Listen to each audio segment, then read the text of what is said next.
lebih pada 3 orang saksi dengar.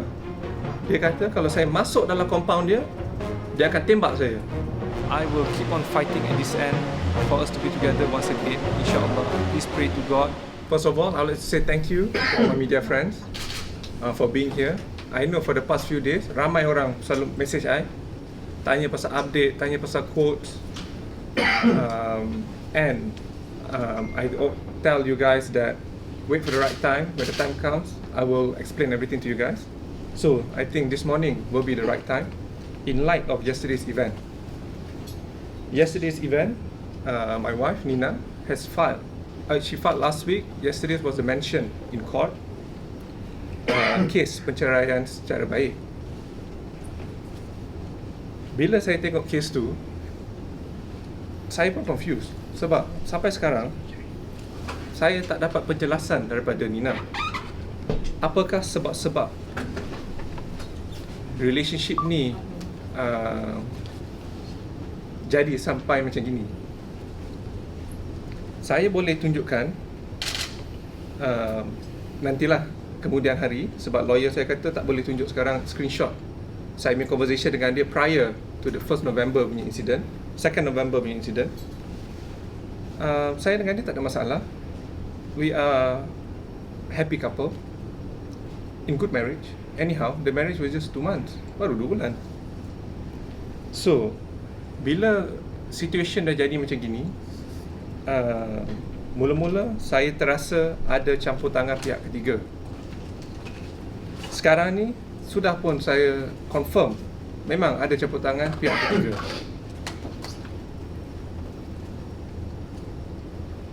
Dan daripada kes proceeding mahkamah semalam dan juga statement yang Nina buat, saya ingin menjawab few question.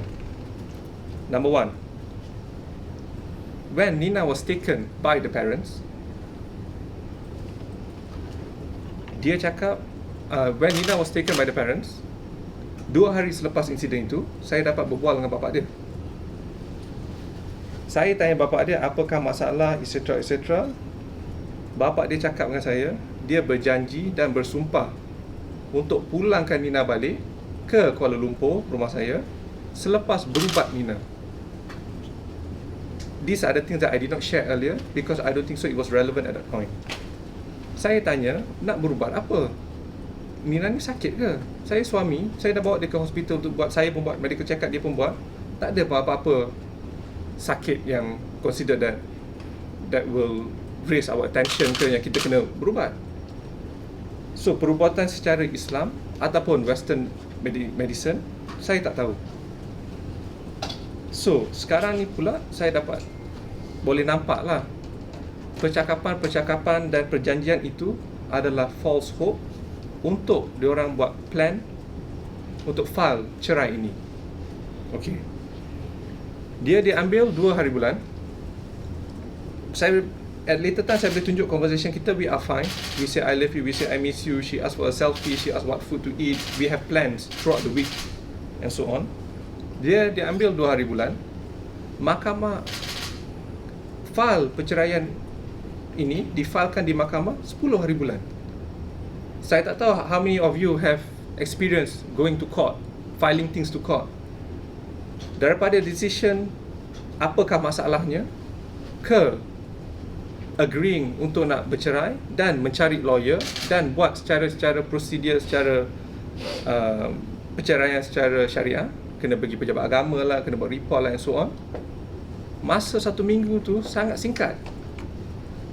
So, this makes me feel that all this incident are pre-planned. Because macam saya lah, saya nak file kembali taat hari tu. Paperwork dah siap, nak buat filing pun sekarang kena booking. Booking kita dapat 3 hari. Macam mana diorang pada semua proses A to Z tu boleh buat dalam 7 hari? Okey. Selepas diorang file, diorang dapat mentioning date 18 hari bulan, 7 hari selepas filing. Itu masa sangat singkat. Kalau you pergi Johor sekarang pun, kalau you buatlah apa-apa case you nak file, silap-silap 2-3 minggu baru dapat. So these are the things that make me wonder why this thing has happened this way, and also confirm my suspicions of hasutan pihak ketiga. Sebab bila dia kata semalam dia nak bercerai secara baik, kenapa tak ada satu conversation pun dengan saya? Nanti saya akan cakap in detail pasal conversation yang dia cakap semalam tu. Dia bercakap telefon dengan saya 12 hari bulan. Memang betul dia cakap dengan saya. Tapi saya akan explain cerita tu. So, lagi satu yang buat saya rasa curious and strange, agak aneh. Kenapa file kat Johor Bahru? Sebelum ini, Nina dengan keluarga, kecuali ayah dia, duduk di Bukit Julutong Shah Alam. Selepas 28 hari bulan tarikh perkahwinan kita duduk di Kuala Lumpur, rumah saya dengan dia. Daripada 29 hari bulan Ogos sehingga ke 1 November, kita duduk di Kuala Lumpur. Kita tidur sekali, satu rumah, tiap-tiap malam. Dan saya bukan lawyer ya. Apa yang saya tahu daripada knowledge saya, in order for you to file in Johor Mahkamah Syariah, you need to at least bermastautin di sana tidak kurang daripada 90 hari. So, with these facts, confirm dia berkurang pada 90 hari. Macam mana mahkamah di sana boleh terlepas pandang? Macam mana mahkamah di sana boleh accept kes ini? And macam mana boleh dapat express? So, these are the question. Ni bukan saja relationship saya dengan dia punya question. These are the question that I have, that I need to ask them. Kenapa? Okay. Dan dia juga cakap dalam statement dia pasal dia sudah fikir dengan mendalam, dia sudah fikir panjang macam mana proses penceraian ini. Tak ada involvement suami, tak ada discussion. Saya ni first time lah kahwin kan, saya tak pernah kahwin lebih dari sekali. Tapi boyfriend girlfriend kalau nak break up pun mesti ada communication back and forth. Tak ada yang tiba-tiba hilang, file masuk. Okay. Dan konteks dia cakap penceraian secara baik. Ini memang best, penceraian secara baik ini. Cara-cara dia buat, adakah secara baik? Mak bapak dia datang ke tempat pekerjaan dia, mengambil dia, diculik, diabduct secara willingly ke apa-apa, itu belakang hari lah. Kita confirmkan term tu. Diambil dengan guna kekerasan dan senjata api. Ini secara baik ke? Start dah tak baik. Macam mana tiba-tiba bila nak divorce nak baik pula? Selepas itu, phone dia tidak dibenarkan dipakai. Dan dia dah confirm dengan saya bila 12 hari bulan punya conversation tu, dia tak boleh pakai phone dia. Dia tak dibenarkan kontak saya. Dan juga a new information that I'm willing to share right now. On the second day of the incident, saya dan keluarga saya, kita pergi ke Johor Bahru. Rumah dia, dekat depan gate rumah dia, nak jumpa dia, nak jumpa mak bapak dia, nak jumpa Nina sekali. Sebab Nina isteri saya nak jumpa dia. Saya tidak dibenarkan masuk di depan gate. Saya kat situ 2 jam. 2 jam dia tak kasi saya masuk. Mak bapak dia pun tak keluar langsung daripada pintu. Adakah ini secara baik? Nak kata effort, saya letak effort. Because it's my duty as a husband to at least put effort into salvaging this relationship. If I feel there's no more hope, barulah saya senang hati untuk keluar daripada relationship ini. Because it's my duty. When I took the akad nikah, that's the promise I made. Okay. Dan semasa kita di Johor, bukan saja saya tak dapat jumpa isteri saya dan tidak dibenarkan oleh dia punya parents, saya juga diancam oleh bapa dia. Lebih pada 3 orang saksi dengar. Dia kata kalau saya masuk dalam compound dia, dia akan tembak saya. So, adakah ini semua secara baik? During that time, nak jumpa pun tak boleh, nak telefon pun tak boleh, dia pun tak telefon saya. Excuse tak habis-habis, nak berubat, janji, sumpah, pulangkan balik. So now we know after this whole event that all that is just buying time tactic. Okay. Saya ni lelaki, I'm sure ramai orang pernah experience divorce lah, pernah experience breakup lah, apa semua. To go through a divorce, to go through a breakup, tak ada masalah. Tapi benda dia kenalah buat dengan cara betul.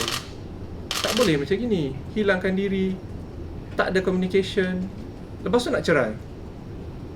Saya ni apa kayu yang dia boleh jalan macam itu saja? Ya. Okay. Dan sekarang saya nak pergi ke statement Nina yang dia cakap semalam. Saya dah cover cerai secara baik tu, which you can see from chronology of this incident. Start dah tak baik. Macam mana tiba-tiba sekarang nak kata cara baik? Macam you want to play a victim card dah. Macam saya yang tak nak lepaskan. I deserve an explanation. Okay, then dia kata nombor 8 point dia semalam, dia membuka ruang perbicaraan dan telah dinyatakan kepada suami melalui perbualan telefon pada Jumaat 12 November. Betul, dia call saya. Dia call saya petang lebih kurang pukul 6. Dia cakap dia nak jumpa saya. Saya kata boleh, jumpa, no problem, anytime. Tapi mula-mula first 30 saat tu saya happy dengan suara dia. Selepas tu saya rasa macam tak sedar hati sangat. Sebab condition dia kasih untuk nak berjumpa dengan dia very very strange. Ni bukan couple yang nak elokkan benda punya. Condition pertama adalah nak jumpa, dia boleh saja berjumpa di office lawyer dia di Johor Bahru. Saya tanya kenapa kat Johor Bahru? Kita husband and wife, kat KL boleh, Melaka boleh, Selangor boleh. Dia kata tak boleh, kena juga kat Johor Bahru, lawyer punya office. Nombor 2, saya kena datang seorang diri sahaja. Nombor 3, saya tak boleh rekod apa-apa conversation kita semasa di lawyer's office. Nombor 4, saya tak boleh bawa pemandu saya. Nombor 5, saya tak boleh bawa pengawal peribadi saya. Nombor 6, saya tak boleh bawa keluarga. Nombor 7, saya tak boleh bawa press. Bila awak dengar benda tu, awak kata nak jumpa, tapi kenapa ada banyak sangat condition ni? Lepas tu saya dah terfikir, ini bukanlah plan dia, ini mungkin plan-plan, how do you say, team dia, lawyer dia ke mak bapak dia punya plan. Dan true enough, statement tu yang dia call saya 3-4 minit tu masuk dalam statement dia untuk bagi tahu yang dia telefon saya konon-konon nak berjumpa. Saya cakap dengan dia, kita boleh berjumpa. Saya prefer jumpa kat rumah kita, rumah saya dengan dia. Kalau dia tak nak pun tempat neutral lah. Kenapa dekat Johor? Dia bagi tahu saya dia tidak dibenarkan keluar daripada Johor. Oleh siapa dia tak bagi tahu. So, kenapa dia tidak dibenarkan keluar daripada Johor? Siapa yang stop dia? Mak bapak, lawyer, orang lain? Siapa? Okay. Dan saya tanya dia, selama ni saya message ni semua dapat tak? Dia kata dia tak dapat message saya. Lepas tu dia cakap, oh, dia tidak dibenarkan pakai telefon. Siapa tidak dibenarkan? Mak dia, lawyer dia ke mak dia, bapak dia, siapa? So, these are the sequence of event that happened in the past 1 week. So, I have definitely have questions for her to ask. And setiap kali macam sekarang, kalau saya telefon dia pun masuk voicemail. Saya WhatsApp dia pun single tick, masih. So, there are a lot of questions that I have that need to be answered by them, by her and by the parents. Dan claim dia untuk nak membuat cerai secara baik, itu salah satu, how do you say, manipulation of words. Because like I said earlier, the sequence of events, the hope that they gave me, phone calls dia orang kasih, memang betul dia ajak, tapi condition dia pelik-pelik punya condition. Kalau suami isteri jumpa kat Starbucks pun boleh, jumpa kat kedai mamak pun boleh. Okay. And dia sendiri sudah confirm dengan saya yang dia tak boleh keluar Johor. Itu memang saya pelik sangat. Kenapa tak boleh keluar Johor? Dan dia tidak dibenarkan pakai telefon dia. Kenapa? So these are the question that I think she needs to answer freely without the control of her parents. Because selagi mak dia ada di situ, or ibu bapa dia ada di situ, selagi tu saya takkan dapat benda yang benar, the truth from her. Macam you tengok statement-statement dia cakap, itu semua lawyer prepare. Like for me, I speak from my own mind, you know. Macam dia lawyer prepare semua. Yeah. Okay, next I would like to talk about the claim. Penceraian punya claim. Number one, this was done very, very fast. Very curious and strange as well, which I think you guys, the media, should find out kenapa cepat sangat. Number two, the claim dia yang dia cakap untuk sebab-sebab perceraian. Ini dia, ada 4 benda dia claim. I will go through one by one. Number one, dia cakap tiada persefahaman, meaning not compatible. Dalam ini, sebab itulah lawyer saya kata advise not to give to the media, because ini akan jadi bahan bukti di court. So saya tak boleh share lagi. Mungkin after couple of weeks or months saya boleh share. Saya boleh kasih 2 minggu conversation sebelum saya dengan dia, record telefon call berapa banyak kali kita call sama sendiri, dengan WhatsApp messages, iMessage pun, sometimes gambar dia hantar kat iMessage. Everybody, the public can judge for themselves, kita ni okay ke tak okay. All the signs, all the characteristic of a loving couple, semua kat situ. Happy marriage, loving couple, semua kat situ. Okay. So bila dia bawakan sebab-sebab ini, dia kena keluarkan the reason. Kita tunggulah reason apa dia kasi. Nombor 2, dia kata telah menganiayai saya secara emosi dan mental, menyebabkan berlakunya syikap. This one is very interesting. I think pihak media pun boleh tengok dekat Instagram. Sekarang banyak gambar saya dia dah delete. Saya rasa mak dia delete kot, saya tak tahu. Sebab dia tak control dia punya Instagram sekarang ni. Saya tak tahu, family dia lah delete. Boleh tengok, daripada kahwin sampai sekarang, constantly 2-3 hari ada post gambar kita keluar lah, kita inilah, kita kasih ikan makan lah, kita jalan-jalan lah, apa semua. Basikal. Tak, basikal tu selepas. Oh. Sebelum Basikal selepas. Okay, so saya tak pernah restrict daripada keluar. Dia still keluar pergi pavilion lah, KLCC, pergi Bangsa Village, jumpa kawan, apa semua. So dia pun kena prove kat saya apakah mental, apa dia kata tadi, menyanyai secara emosi dan mental. Dia kena prove. Back to saya punya WhatsApp conversation, saya boleh tunjuk when the time is right. Boleh judge sendiri. Mahkamah will definitely get that WhatsApp messages. Okay. Nombor 3, dia kata saya memfitnah keluarga dia. Salah satu tu sebab mungkin bapak dia punya kes kot. Tapi saya tak fitnah. Ada proof. Bapak dia memang dah kena charge oleh mahkamah. Bukan Muhammad Fahmi charge Meja Harizal Hashim. Kerajaan Malaysia charge Meja Harizal Hashim. Saya tak ada kuasa dekat kerajaan untuk buat apa-apa. Saya cuma buat report saja. Diorang yang akan do the investigation and see what is necessary, course of action. Dan juga dia cakap saya fitnah sebab saya kata dia pakai senjata api. Kenapa senjata api dia confiscated oleh polis? So, apa saya cakap ni adalah factual, based on the timeline, and they are trying to avoid all this question. And saya sampai sekarang saya tak faham kenapa tak boleh berjumpa, kenapa tak boleh bercakap. Kalau nak cerai secara baik, there are ways to cerai secara baik and not doing this by force. Ini macam, saya kasih example macam orang ambil telefon awak, orang ambil kamera awak, lepas tu kata tak boleh kasih balik, ni saya punya. Macam tak ada discussion, tak ada apa. Macam itu je. So that is the part that I'm not happy with. Nak kata pasal cerai ke apa, saya accept. Bila saya kahwin, semasa kahwin hari tu, any relationship or any marriage ada chance failure. 5% ke 10%, itu memang everybody kena accept lah. Tapi cara-cara tertib dia, the manner of it must be done right. Okay.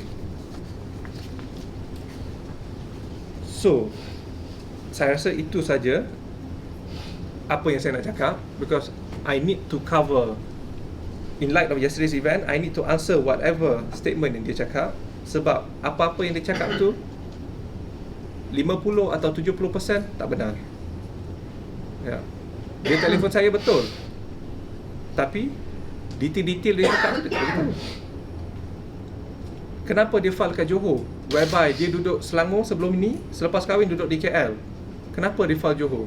Kenapa dekat Johor dia dapat express lane, fast track, semua benda cepat? Kenapa dia tak boleh keluar Johor? Dan juga, kenapa tak dibenarkan pakai telefon?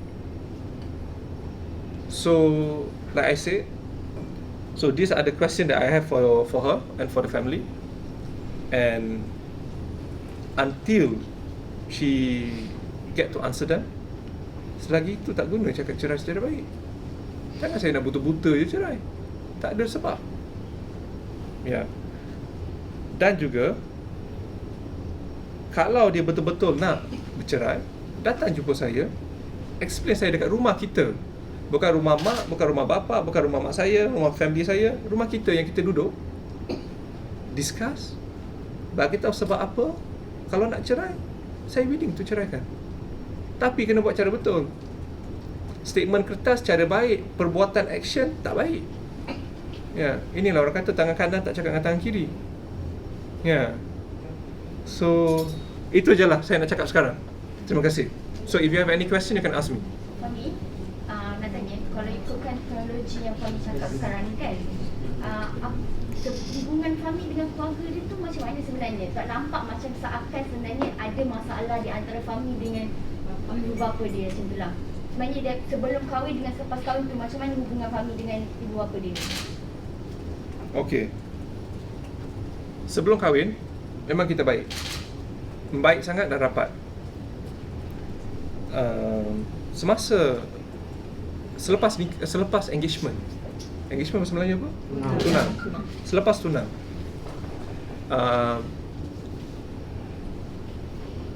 keluarga dia, terutamanya mak dia, telah lain sikit dengan saya. Dari segi layanan lah. Apa? Dari segi layanan. Dari segi layanan. Apa turning point ni kalau you dapat detect lah? Maksudnya kita detik ke?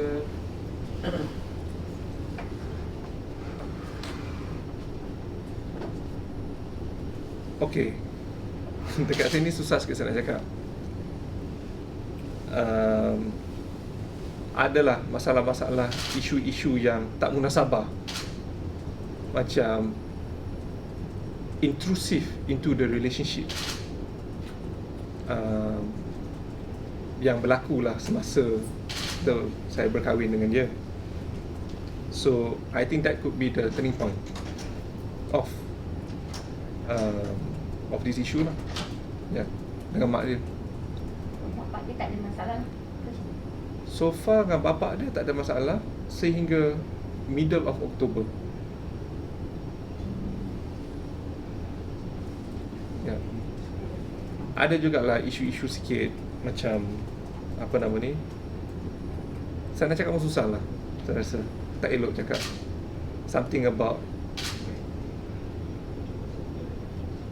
financial factors and all that. Yeah. So saya rasa mula pada situ lah. So basically sebenarnya bermasalah daripada segi keuangan lah. Itu berpuncanya hubungan antara keluarga, antara ibu bapa Nina dengan Fahmi. Saya tak boleh jawab directly, but I'm gonna answer this way. Alhamdulillah, saya dan keluarga tak ada masalah apa-apa. Ya. Yeah. So, ya. Yeah. Amin dan Nina dah berapa lama kenal sama tu sebelum? Kita kenal sebelum kahwin, I would say 11 months. Then we got married in August. Then now, kalau daripada hari insiden tu 2 bulan. Kalau sekarang ni 2 bulan setengah lah. So maksudnya sepanjang 11 bulan berkawan tu memang tak ada masalah apa-apa? Tak ada masalah, baik. Kita keluar, pergi makan sekali, jumpa tiap minggu, main bowling lah, apalah. Tak ada masalah. Selepas kahwin ada masalah sikit. Tak walaupun kira masalah sikit tu, hubungan Fahmi dengan Nina still lagi okey lah. Saya dengan dia okey. Sebab tu saya kata saya tak takut untuk tunjuk WhatsApp conversation saya. Sebab itu pada mulanya saya report polis, saya kata ini kidnap atau adoption. Sebab even 6 jam sebelum insiden tu jadi, saya dengan Nina cakap macam biasa. Dia tanya nak makan apa, dia ada extra makanan dekat set dia nak bawa balik. Besok ada doctor's appointment pagi. Lunch nak makan Japanese ke kat mana. Saya lunch break. Normal. Okay, saya nak tanya, macam you sedar ada turning point dekat dalam relationship you bila ada involve masalah tu kan. You rasa dalam in the first place you rasa benda tu akan efek besar tak masa tu? Mungkin akan efek besar sebab saya dah cakap dengan father dia sebulan. Saya dah cakap saya nak jumpa dengan mak dia. Mak dia refuse to jumpa saya. Sebulan. Sepanjang tempoh sebulan tu memang tak ada face to face dengan dia punya Ayu punya mother. Mak dia tak nak jumpa. Tapi Nina sedar tak dia cuba nak satukan? Dia tiap-tiap 2-3 hari dia cakap dia try nak baikkan. Ya. Amin, boleh you macam sahkan ke yang everything that happen sekarang ni semuanya berpunca daripada tadi you cakap something about financial factor tu, ataupun dia bercampur? Saya rasa bercampur dan saya tak boleh cakap purely sebab itu. Sebab saya pun tak tahu apa sebab diorang buat benda-benda ni. Ini macam saya seorang je cakap, tak ada confirmation. Macam mana saya nak confirm? Macam Fahmi sendiri ada tak pernah tanya dekat Mak Nina yang macam adakah dia terasa hati, terjauh hati? You ada tanya tak benda tu directly dekat dia? Ataupun minta Nina tanyakan ke? Masa tadi dah ada start masalah tu ya. kan. Pernah tak? Kalau nak ikutkan, mestilah ada. Saya pernah banyak kali tanya. Tapi mak dia still tak respon lah dekat soalan tu. Ya. Itulah. So tadi Fatih cakap yang family dia sepatutnya duduk dekat Jurutung tapi bapak dia Bapak dia bekerja di Johor. Oh. So bapak dia tiap-tiap bulan 3 kali lah dia balik weekend. So bapak dia saja duduk di Johor. Keluarga dia lain semua duduk dekat Bukit Jelutong. sekarang ni diorang memang dah bawa ke sana semua lah. Sekarang semua ke sana. But even though diorang duduk sana seminggu 2 minggu, that still doesn't qualify them to file in dekat Johor. Macam mana mahkamah sana boleh lepas pandang? Ataupun saya tak tahulah, ataupun tu fikir sendiri, macam mana diorang boleh fast track? Semua boleh cepat. Saya buat kebalitaan pun 3 minggu lebih kena tunggu. Ya. Ini mahkamah syariah KL besar. Ini kecil sikit.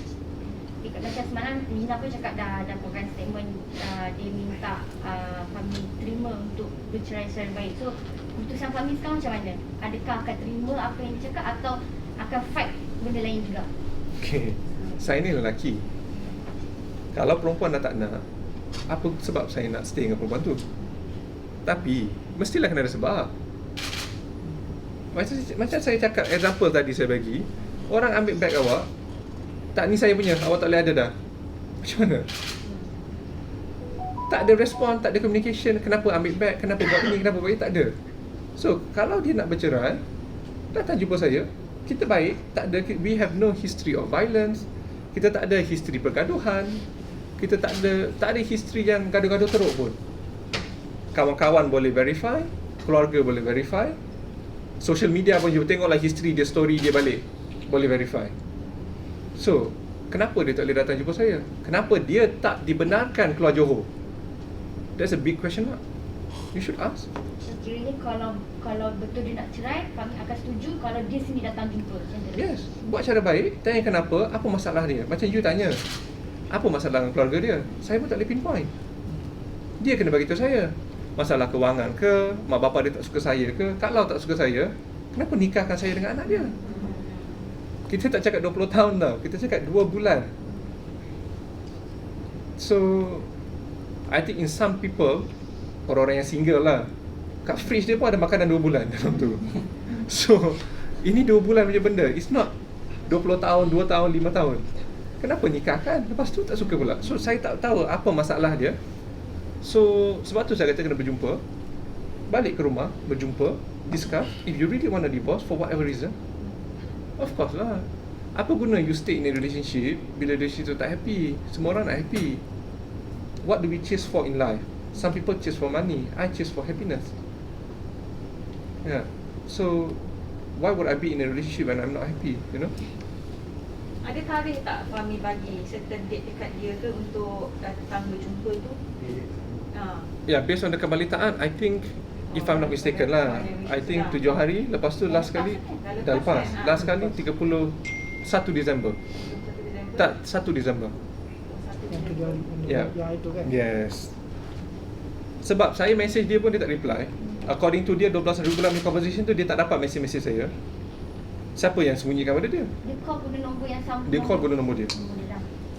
Tapi dia pandai. Dia call time tu je saya boleh dapat dia. Betul dia tak boleh. Lepas tu off balik. Ya. Tapi Fahmi rasa memang wujud kemampuan di sini untuk bercerai ataupun macam mana sebenarnya? Itu saya tak boleh jawab because this is you have to ask her. Whether wujudnya 10% atau 99% atau parents dia ke pihak ketiga ke yang paksa, menghasut, saya tak tahu. Sebab tu saya kata kena jumpa. Dia punya konteks of title statement dia kata nak cerai secara baik. Adakah dia buat perceraian ni secara baik? Saya rasa tak. Ini secara memaksa. Dia panggil press pergi sana. Bukan jumpa press pun. Kasih kertas. For what? Dan dari aspek tuduhan bapak dia kata untuk berubat tu, adakah itu bermaksud dia menuju kepada pihak you ataupun keluarga you maybe melakukan sihir terhadap dia mungkin? Okay. Adakah itu I'm just gonna say a statement that you guys can think for yourself. okay? Saya pada kecil sekolah international school. That's why Melayu saya ni tak bagus sangat. I live in London for 7 years. Do you really think I believe in all this supernatural stuff? Saya tengok hantu-hantu ni pun daripada Conjuring, The Nun, apa semua. So itu je statement saya cakap, you guys fikirlah sendiri, you know. Okay, Fahmi nak tanya ya, minta maaf kalau saya tanya kalau you tak boleh jawab tak apa. Macam you kata ada masalah dengan mak dia mungkin kan? Dia macam sebelum ni pernah keluar statement yang you kata you baru bekerja dan perlukan masa. So adakah lah kalau kita dengar macam tu ada pembuatan final, adakah mereka menuntut Pernah minta amount certain amount tu. Menteri punya orang tu. ada perjanjian lain ke? Ada. Tapi the detail saya tak boleh cakap sekarang lah. Ya. Tapi bila dah jadi macam ni kan, dah kira orang cakap dah complicated, involve semua. Apa perasaan Fahmi terhadap Nina sekarang dan ada tak harapan untuk hubungan Fahmi dengan Nina tu? Atau dah macam Nak kata perasaan sedih tu ada, of course. Kahwin ni, marriage is not the small thing, it's a big deal. It affects people's life. You see, for you to untangle a marriage pun kena pergi court lah, inilah, itulah. Kalau boyfriend girlfriend break up, seminggu je. Back and forth, okay, dah break up, single. So, ada perasaan sedih. Tapi, saya bekerja di bidang kewangan, in financial sector. Biasanya orang-orang di position sini, kita very practical.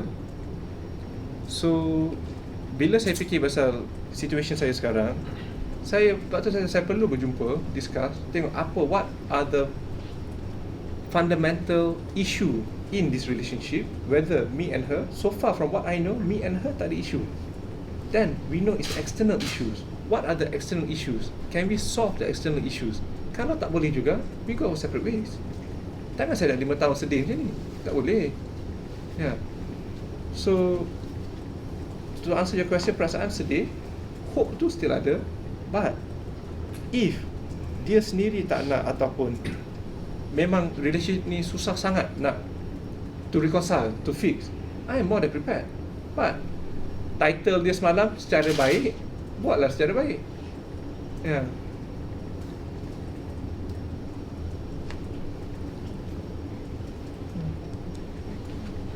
Is there any other question? I think this is going to be a long one. Mungkin boleh buat 2-3 kot. Tak, because I'm not happy especially when they try to play me out. Memang I tak happy. You nak satu lagi kan. Semalam kenapa tak datang? Sebab notice itu saya kata semua benda cepat. Dia kata dengan saya, dia nak bawa Nina berubat, lepas berubat berapa hari nak pulangkan balik. So saya hoping on that. Saya tak tahu pula ada what do you call it, like udang sebalik batu belakang tu. So bila saya dapat notis perceraian tu, 6 hari je tinggal. Saya pass kat lawyer saya. Lawyer saya pun busy datang, so saya cerita semua benda, isu-isu saya lah, relationship issues, kronologi macam apa saya cakap sekarang ni. And then date dia adalah semalam 18 hari bulan. Saya ada prior engagement. Saya memang sedih. Memang sedih sangat. Tapi kerja pun saya tak boleh tinggalkan. Bila saya ada prior engagement, important meeting dengan people from kerajaan, saya tak boleh ditch tu pergi ke mahkamah. So sebab tu lawyer saya yang pergi. And saya juga tertanya-tanya, kenapa everything was done in such an express way, which is very odd. Yeah. And another question you should ask, kenapa tak duduk Johor file kat Johor? Is there special treatment ke apa? Saya tak tahu. Yeah. Okay, Pak, tanpa ini sekarang bertanya, do you really think that situasi ini, hal rumah tangga you secara peribadi rasa macam mana cakap suka ke dengan publicity diberikan terhadap rumah tangga you? Sebab yelah, hal-hal rumah tangga biasanya keep on for both couple kan, tapi Kadang semua orang sekarang dah semua terbuka, did you really rasa macam sedikit mungkin segan atau malu lah? Kalau you tanya I 2 bulan lepas, saya memang tak minat. Instagram saya pun 300 orang. Saya memang private, memang tak minat. Saya follow pun maybe 70. Orang follow saya 300, memang itu. But selepas kejadian ini jadi, when I've been denied access physically meeting or virtual communication to my wife, masalah besar. Takkan you dengan your couple ke, your husband ke, your wife ke, elok, tiba-tiba boom, hilang. Saya rasa orang gila je buat macam tu kot. So mesti ada elemen of faktor-faktor pihak ketiga. So oleh itulah saya rasa sekarang ni I'm open to the media.